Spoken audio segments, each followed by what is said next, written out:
Eisenberg at a left, who's a very close friend and an investor in my funds, told me like, how many of your founders have you met in person? Yeah. And he is very, very intent on this.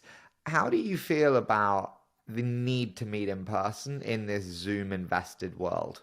Honestly, Harry, like I mean, I have not figured this out since March 2020. I What I was very good at with this inbound strategy was getting an inbound thing. And I didn't care where the founder, I invested in Estonia, France, all these different countries. But when the founders came here from the US, I was often the first one they'd meet, okay, off the plane. And even if they went back to Belgium or wherever it was, I inherently got all that benefit of that socialization from that meeting. And that's gone forever. Like the first meetings will never happen in person again, right? No, even if you're in San Francisco, you're all in San, they'll never happen.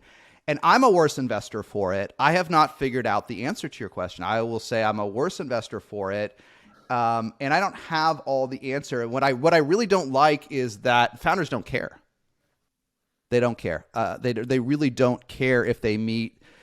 Investing has gotten so transactional that even if they want you on the cap table, they don't care. They just want to check the boxes and move on. And so I don't have the answer. I think some of this advice we get is old school, right? I mean, we have to be thoughtful. The world has changed. We will never go.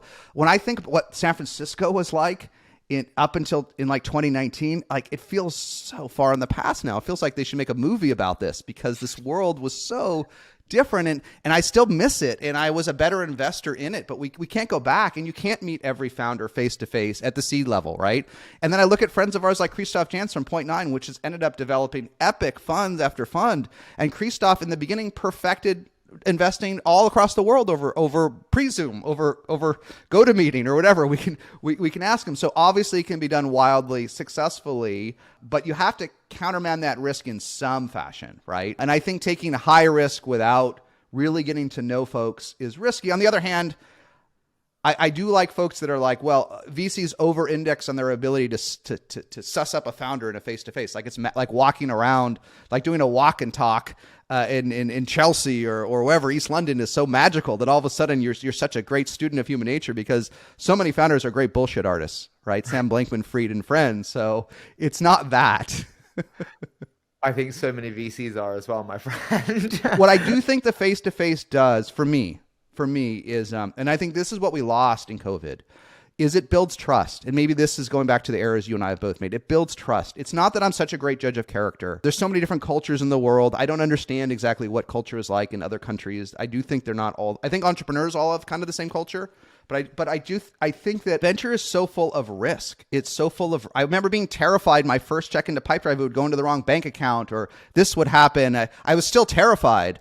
And founders forget that VCs are taking bounded risk, right? It's not the whole fund, but they don't get to know you that quickly. It's so risky. And you want to de-risk things for VCs. That increases the odds you get a term sheet. But for VCs, man, it's just when you build a relationship, it's just old school sales. When you build a relationship, it goes better, doesn't it? It goes better in the tough times. There's more honesty. There's less baloney. And so when we skip that step, we just never have that relationship. And I don't like it. I don't like it.